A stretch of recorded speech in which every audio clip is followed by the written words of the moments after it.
Les élèves de CM1, bonjour. La leçon d'aujourd'hui, c'est une leçon de calcul réfléchi. Multiplier un nombre décimal par 10, par 100 et par 1000. Son objectif, c'est calculer en ligne le produit d'un nombre décimal par 10, par 100, par 1000. Donc, l'exercice A pour un anniversaire, Karim achète 10 sucettes à 1,15 dirham et 10 bonbons à 0,85 dirham. Calcule le prix du sucette, puis celui du bonbon et observe la place de la virgule quand tu multiplies un nombre décimal par 10, quand dilues-tu. Donc, tout d'abord, on va faire une conversion du dirham en centimes. Donc, on sait tous que 1 dirham égale 100 centimes et 1,15 dirham égale à 115 centimes. Donc, 115 centimes multiplié par 10 parce qu'on a du sucette, donc est égal à 1150 centimes. Maintenant, on va faire une conversion de centimes en dirhams et on obtient 11,5 dirhams. Donc, 1,15 fois 10, c'est 11,5 dirhams. Les prix des 10 sucettes coûtent 10,5 sucettes. Donc, on remarque bien qu'on a déplacé en multipliant un nombre décimal par 10, c'est-à-dire en multipliant 1,15 fois 10, on a déplacé la virgule de un chiffre de gauche à droite. Donc, 1,15 fois 10, c'est 11,5. On va faire la même chose pour 0,85. On va faire une petite conversion de dirham en centimes. On obtient 85 centimes. On multiplie par 10 parce qu'on a 10 bonbons.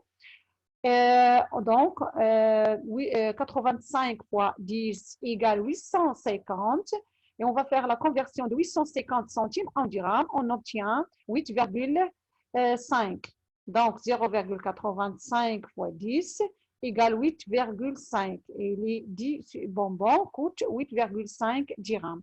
Donc, si on multiplie 0,85 fois 10, on va déplacer la virgule de un chiffre.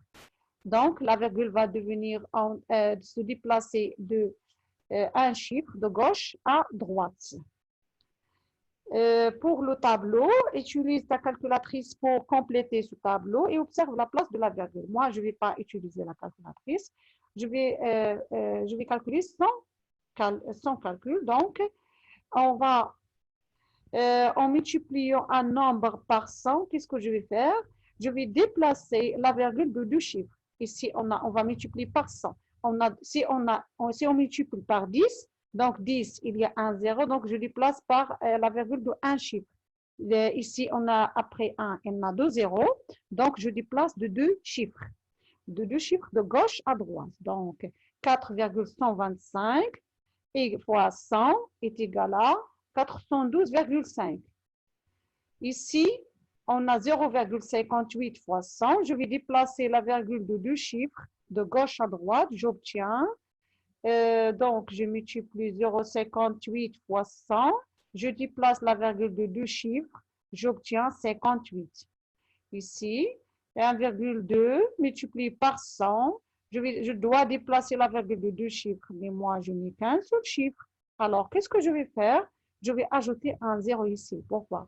Parce que 1,2 égale 1,20 égale 1,200 égale 1,2000, etc. Donc, et j'ajoute un 0. Je déplace la virgule de deux chiffres et j'obtiens 120. La multiplication par 1000, je dois faire la même chose que 10 et 100, mais ici, on a 3 zéros, donc je déplace la virgule de 3 chiffres. Exemple, 4,125 fois 1000, donc je déplace la virgule de 3 chiffres, j'obtiens 4125. Ici, en multipliant par 1000, je dois déplacer la virgule de 3 chiffres. Mais moi, je n'ai que 2 chiffres. Qu'est-ce que je vais faire? Je vais ajouter 0 et j'obtiens 0,58 fois 1000 égale 580. La même chose pour 1,2 fois 1000. Je dois déplacer la virgule de 3 chiffres. Donc, je n'ai ici qu'un seul chiffre après la virgule. Donc, je dois ajouter 2 zéros et j'obtiens 1,2 fois 1000 égale 1200. Voilà. Et maintenant, vous, les élèves, vous devez appliquer ce qu'on vient de voir dans l'exercice A et B, dans l'exercice 1. Donc, vous devez multiplier par 10, c'est-à-dire, qu'est-ce qu'on va faire? On va déplacer, en multipliant par 10, on déplace la virgule de gauche à droite par un chiffre. Ici, en multipliant par 100, je déplace la virgule de 2 chiffres, de gauche à droite.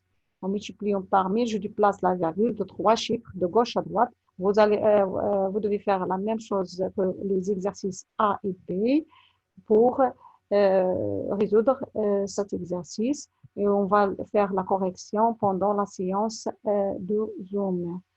Merci pour votre attention et à la séance prochaine.